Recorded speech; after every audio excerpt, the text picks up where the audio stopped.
طبعا كلنا شفنا النجاح اللي عمله منتخب مصر في ان هو وصل دور ال16 في كأس العالم ولعب ماتش تاريخي قدام الارجنتين، بس لولا ابن الفعل اللي اسمه ميسي وكمان كابتن تريزيجيه وكابتن ما عندوش كنا زماننا كسبانين الماتش وكنا زماننا مرتاحين، ودلوقتي بنلعب دور ربع النهائي. كنا نلعب ضد سويسرا، كنا ممكن كمان نكسب سويسرا ونوصل نص نهائي ناخد مركز في كأس العالم. بس ده ما حصلش، ولا حصل ان احنا خرجنا من دور ال 16، ودي حاجة مش وحشة. كأس العالم دلوقتي بقى 48 فريق، فإن إحنا نخرج من دور ال 16 وإحنا عاملين أداء تاريخي زي ده فدي حاجة مش تزعل قوي، بس اللي يقهر بجد اللي هو السيناريو اللي إحنا خرجنا بيه. فإحنا إزاي نقدر نحافظ على النجاح ده ونخلي المنتخب بتاعنا يبقى مشروع بجد، مش مجرد إن هي لحظة في كأس العالم وخلاص تموت على كده. بالفيديو ده هنتكلم عن ازاي المنتخب بيقدر يبني مشروع اللي هو يكمل 10 سنين قدام ونفضل مستمرين بالنجاح ده. بس قبل ما نبدأ يا ريت لايك واشتراك. اشتراك يا جدعان، كلمة اشتراك دي مش معناها تدفع لي فلوس، هي حاجة ببلاش كده، الزرار الأحمر مكتوب عليه اشتراك أو سبسكرايب هتدوس عليه مش هتخسر حاجة. عايز أبدأ الكلام من كأس أفريقيا اللي فاتت لما المنتخب خد المركز الرابع في البطولة دي، وكمان ما كانش حد متوقع أصلا إن احنا كنا ممكن نوصل المركز الرابع. الأداء في البطولة دي ما كانش أحسن حاجة، احنا كنا بندافع قدام منتخبات أقل مننا بكتير زي منتخب بنين ومنتخب جنوب أفريقيا. منتخب جنوب أفريقيا الماتش اللي احنا لعبناه معاهم فضلنا متبتين في الدفاع أغلبية الوقت، وده مش المنتخب الجامد يعني احنا نخاف منه ونفضل عامل له حساب. ده مش انجلترا يعني مثلا. وساعتها كله سكت عشان كابتن حسام حسن عمل اللي عليه ان هو وصلنا النص النهائي، ولو كان كابتن حسام حسن كان خرج مثلا من دور المجموعات او من الدور اللي بعده كان زمانه يتشال وجه مدرب تاني بداله وكنا نفضل في الدوامة اللي احنا فيها من سنة 2011. بس الحمد لله طبعا الكلام ده ما حصلش، وعلى عكس بقى الاداء المزنخ اللي احنا عملناه في بطولة افريقيا، كابتن حسام حسن فاجئنا باداء تاريخي في كاس العالم. اول ماتش قدام بلجيكا تعادلنا 1-1، بس احنا في اغلبيه الوقت كنا احنا الاحسن. حد الجون بتاع بلجيكا محمد هنا ولا جابه في نفسه وما كانتش غلطته بصراحه، لوكاكو كان واخده هو وياسر ابراهيم ودخل بيهم الجون يعني. فبعد عني ماتش بلجيكا واتفاجئنا بصراحه من الاداء والناس كلها اشادت بحسام حسن. ونيجي الماتش اللي بعده ماتش نيوزيلندا، وده الماتش اللي حققنا فيه اول فوز في تاريخنا في كاس العالم. الشوط الاول بصراحه كنا حاسين ان احنا واخدين ثقة زيادة، لعبنا كويس قدام بلجيكا فاتغرينا سنة فلبسنا جون في الشوط الأول، وبعدها الشوط التاني نزلنا مسكنا دقرنا نيوزيلندا دي وكسبنا 3-1 بأداء عالمي برضه. اهداف هذه المباراه. بص الكره الراسيه سيرمان يطلع امامنا ما فيها باليمين محمد هاني اظبط العرضيه يا هاني، هي الراسيه ولا تانية محمد صلاح. هي لعبتك تمريره، هي لعبتك. وآخر ماتش كان قدام إيران، ده بصراحة كان أسوأ ماتش في دور المجموعات كلها. ده كان أسوأ ماتش للمنتخب بصراحة من ساعة بطولة أفريقيا اللي فاتت.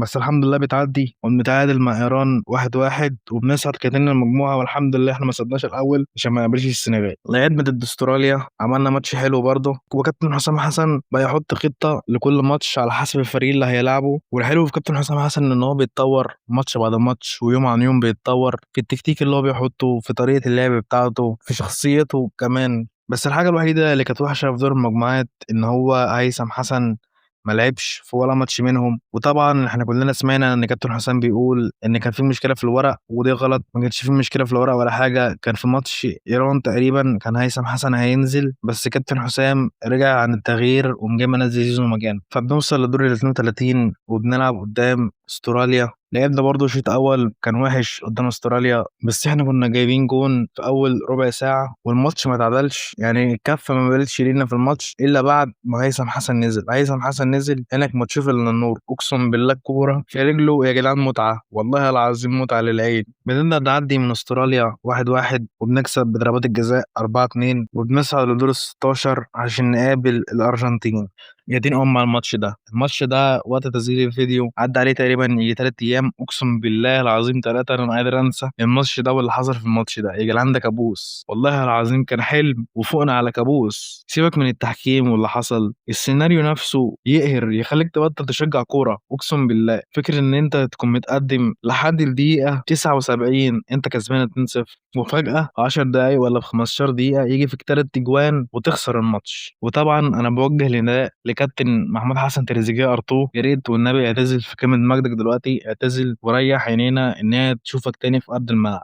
مش هتكلم طبعا عن الماتش كتير لان الناس فاكرة أنا مش قادر أنسى، فأكيد برضه الناس مش قادرة تنسى هي كمان اللي حصل في الماتش ده، وبنودّع كأس العالم في دور ال16 وإحنا عملنا بكلمة أخيرًا التمثيل المشرف. هو ده التمثيل المشرف، مش إن إحنا نطلع حصّالة في دور المجموعات ويبقى ده تمثيل مشرف. إحنا مش منتخب تونس مثلًا، مع احترامي يعني لإخواننا التوانسة. إزاي بقى نبني المنتخب بتاعنا ونكمّل على النجاح اللي إحنا عملناه ده؟ أول حاجة في لعيبة لازم ما تشمّش المنتخب تاني ونعِد مع بعض. رقم 1 ياسر إبراهيم، مع احترامي للأداء اللي هو عمله وجاب جون في الأرجنتين وكل حاجة، بس ياسر إبراهيم مدافع سيء جدًا في الالتحامات الهوائية. يعني هو لو كورة في الهوا مش عارف يجيبها أصلًا، زي ما شُفنا في الجون التالت بتاع منتخب الأرجنتين لمّا إنزو بينُط جنبه وهو مش عارف ينُط على الكورة. ده رقم 1. رقم 2 يا ريت ما نشوفش كابتن محمود تريزيجيه تاني، يا ريت أقسم بالله العظيم 3 يا ريت، يا ريت يعتزل. ورقم 3 حمدي فتحي ما بيعرفش يعمل حاجة في الملعب غير إن هو بيقطع الكور بس، بيباصي غلط تقريبًا وما بيعرفش، هو الكورة عنده إن هو يقطع الكورة من اللعيبة. مش عايز أقول كابتن عمر مرموش كمان ما يروحش المنتخب، لإن بصراحة عمر مرموش ما كانش في مستواه في البطولة دي، بس هو لعيب وهيفرق معاك في ماتش. وجوده في الملعب برضه ممكن يميل الكفة ناحيتنا حتى لو هو مش في أحسن حالاته. واللاعب اللي بعد كده كريم حافظ ده أنا باحس إن هو لاعب مش قد المسؤولية. أول لمّا الماتش يبتدي يضغط ويسخن هو بيجيب جاز ويقول خلاص أنا بطّلت الحمد لله كده، وما شُفناش منه أي حاجة عدلة يعني غير الكورة العرضية اللي هو عملها لإمام عاشور جاب منها جون في أستراليا. غير كده خلاص نقفل القايمة اللي هي اللعيبة بتاعة ما ينفعش تروح المنتخب تاني دي، لإن بصراحة مش فاكر حد عمل أداء أوحش من اللعيبة اللي أنا ذكرتها في الفيديو دي. وتعالَ نتكلم عن اللعيبة اللي لازم تحترف. أول واحد فيهم كابتن مروان عطية، قسمًا بالله كابتن مروان عطية عالمي، لعيب عالمي، يلعب في الدوري الإنجليزي مستريّح، الدوري الأسباني، الدوري الإيطالي، وكمان الفرق الكبيرة مش الفرق اللي هي الهلس دي. أنت هتشوفه في كل حتة في الملعب، بيجري في كل مكان وبيقطع كور وبيعرف يباصي وكمان بيعرف يشوط لو احتاجته. لاعب متكامل بصراحة، أتمنى أشوف إن هو يحترف حتى لو جاله عقد احتراف من أي نادي متوسط، دوري إنجليزي، دوري أسباني. الأندية اللي زي دي يا ريت الأهلي يسيبه. إحنا عايزين نشوف منتخب عِدِل بقى يا جدعان. وتاني لاعب هو كابتن إمام عاشور، ويا ريت كابتن إمام عاشور لو احترف تاني يا ريت يمسك في الفرصة وما يعملش نفس اللي عمله مع ميتلاند. إمام عاشور طبعًا غني عن التعريف ومش محتاج ننهر عليه كتير، هي الناس كلها عارفة الquality بتاعه والإمكانيات اللي عنده. ويا ريت يقعد شوية مع محمد صلاح مثلًا، ممكن يدّي له من خبرته شوية إن هو يتعامل إزاي مع الناس اللي برّه والحاجات دي. واللاعب اللي بعد كده مصطفى زيكو ده تقريبًا قبل البطولة دي ما كانش حد يعرفه أصلًا، بس كابتن حسام حسن راهن عليه وجابه. أنا كان نفسي أشوف مصطفى محمد قسمًا بالله بيلعب، لأن ناديه هبط، وكان مصطفى كمان هيبقى عنده حاجة لازم يقدّمها عشان عايز يروح نادي تاني غير النادي بتاع اللي هبط. بس الحمد لله مصطفى زيكو عوّضنا بيه. مصطفى زيكو كمهاجم هو لعيب جامد جدًا، بس أنت هتطرّفه مش هيعمل أي حاجة، فهو مهاجم ينفع جدًا مع الأندية اللي هي بتلعب هجمات مرتدة والحاجات دي. وكمان كابتن أحمد فتوح، بس كابتن أحمد فتوح كبير في السن شوية. أنا كان نفسي بصراحة فتوح ده يحترف من بدري سِنّة مثلًا، والله العظيم لعيب جامد. وعلى الباك الشمال فرق معانا جدًا لمّا اتصاب، تحس إن الجبهة الشمال دي لمّا هو خرج مثلًا ما لعبش من ساعة لمّا اتصاب، تحس إن الجبهة الشمال دي بقت علينا مش معانا. وأخيرًا وطبعًا اللي لازم يحترف بجد، لازم يحترف يعني لازم يحترف، هو مصطفى شوبير. حتى لو ما جالوش عرض لازم الوكيل بتاعه يدوّر له على أي عرض في أي دوري من الدوريات الأوروبية ويروح يلعب هناك. والله العظيم يا جدعان إمكانيات حارس ما تقلش عن أي حارس موجود في العالم، وأدينا شُفنا في مجلات وصحف كتير أوي اختارته وكان أحسن حارس في دور المجموعات. وكمان الأداء التاريخي اللي هو عمله في البطولة. ونقفل القايمة بتاعة اللعيبة اللي لازم تحترف على كده، وندخل في الكنز المدفون اللي إحنا لو استغليناه ممكن نبقى زي فرنسا، وهو اللعيبة اللي هي مزدوجة الجنسية. طبعًا كلنا شُفنا هيثم حسن، لو تشوف هيثم حسن في أرض الملعب مثلًا تقول يا ريت لو معاه 2، 3 تاني زيه، بس في فعلًا 2، 3 تاني زيه، وفي كتير كمان زيه.